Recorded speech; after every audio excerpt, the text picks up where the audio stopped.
All right, back on LinkedIn with my buddy, Dave, the Falconator Falco. So, Dave, it's great to talk with you. You have a very unique public safety background that includes law enforcement and fire, and then you transition to the private sector, and we're going to dig into that. We have kind of a unique history. We worked together at NVIDIA. We kind of worked together at Facebook. We were at Facebook at the same time. So we've been very blessed to work together on a lot of things and a lot of crazy times. And we've got some crazy war stories that we're not going to tell here. But we will tell the story. I'll let you start with it. You will tell the story about how we kind of met, and we met through a fellow Facebooker. But I'll let you jump in there and tell that story. We did. Yeah, no, thanks for having me, Scott. Always great to chat with you. So yeah, it was interesting the way Scott and the way we met. It was cool because I was out of the public safety, law enforcement, and I wasn't sure where I was going to wind up. I was able to get a job through someone I used to work with at the San Jose Arena. So I was working for concerts, NHL games, family events, different things like that. And the first day on the job, they said that we're going to send you to a course on large stadium, operations and large scale events and how to handle them. So I met somebody there who worked at Facebook, but we wound up starting to talk. And so I invited him to come visit the tank during a game. And then we started talking, and he knew I was working there, but was looking to get into the private sector at, a company or something like that. And so he's by no fault of his own, no, plan or anything like that, as far as I knew. But he said, hey, can I bring this guy, Scott? He's, a friend of mine. I met him through ASIS or, through the industry. And, he's a real cool dude and he'd like to come check it out. I'm like, absolutely. So just talking like friends and just showing you guys around. And, we started talking and showed you the inner bowels of the arena and different things like that. And just talk shop, basically, what I did, what I used to do in the public safety space. And then lo and behold, Scott was looking for a special operations manager at NVIDIA to run his training unit for the security folks there. And that was one thing I was really passionate about, was training. And so I think combination of different things, long story short, or I'll shorten it now, is Scott was able to get me a foot in the door, and I was go through the process, and we wound up working together at NVIDIA. It was great. Yeah, it was an interesting time. We talk about timing. It's that's one of the hardest things to do with transition, right? Is time that exit or time the thing that you're going to go do. And so I don't remember how long you were at the Shark Tank for, but it wasn't maybe but a year, and then we kind of came together, right? And my timing on my side was, there was a sense of urgency because we were changing into a new contract and we had this role that was very, very important to me that I wanted to fill with a solid candidate. And I was looking for somebody who had some dynamics. And you were also an EMT, if I recall correctly, right? And so we wanted somebody who could actually also manage these. And the way we wanted to deploy the EMTs actually was very similar to how you all deployed them at the Shark Tank. And so, with those kinds of that timing cross-mogenated, and it worked out perfectly, and we were able to be on the same team for a little while too. And those are the opportunities that we talk about a lot that are hard to force. But I think it goes to something that you said early on when you started talking about our situation or the way we kind of came together, which was you were in a class with some other folks and you connected with them like we all do. Tim has a law enforcement background or military background, and you could come together with some commonality there. And so I think that's something that I try to emphasize to candidates as they're thinking about, like, when should I leave? What should I do? Where should I go? It's like, well, when was the last time that you went out and worked with somebody in the private sector in a class or in an opportunity to learn together? And put you on a path though that would cross with mine, and then would ultimately carry you even to Facebook. Yeah. Which, I don't know if you can say more there, but it seems to me that like you didn't plan the timing, but you were focused on like the relationships. That's where I'm going. Yeah, no, and you hit it right on the head, Scott. I mean, timing is absolutely everything to kind of go along with that relationship building and networking. Because, my guard was down. I was being myself in situations like in both when I met Tim and when I met you. And there was no, false pretenses or, anything of like, this guy's looking to hire somebody and, I want to be that person. Right. And so, yeah, the timing for Tim and I didn't work. But then he wound up, like I said, he worked at Facebook and, I was looking for something and then he needed a hole to fill.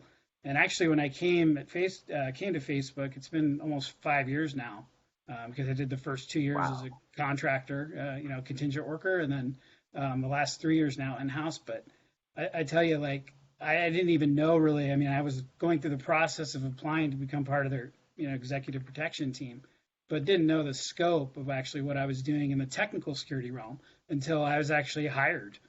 So it was very, very interesting. But that's something good to talk about too. How did you feel? So you're a contingent worker, and what that means to folks is you worked for a company that was contracting their services to Facebook. And not everybody who works at Facebook is a Facebook employee or what we call an IC, individual contributor. Some of the folks are in contract roles and as a contingent worker, CW. Your role was for the life of that contract. And when you joined, did you know what that was? Did you know, yeah, we've got another year, 2 years, 3 years on the contract? Or was it just kind of like, hey, we need you to go do a thing? Yeah, it was role based. So I was coming in and I was filling a need because and this is common in the private sector, especially in security. You're not going to find a company that doesn't use some kind of contingent workforce for their some facet of what they do, especially when it comes to like the guards and stuff like that, the halls and walls and things like that. So, right. But yeah, I didn't know, and it wasn't like a length of time, but I was at a really good company. It was a really good relationship. So I was just like when I worked at NVIDIA, it was the same type of role. It wasn't in-house, but the company really took care of me that I worked for in both cases. And so I wasn't worried if, I wasn't able to kind of roll in full time with the company itself, then I could find something else, with the company I was still with. So.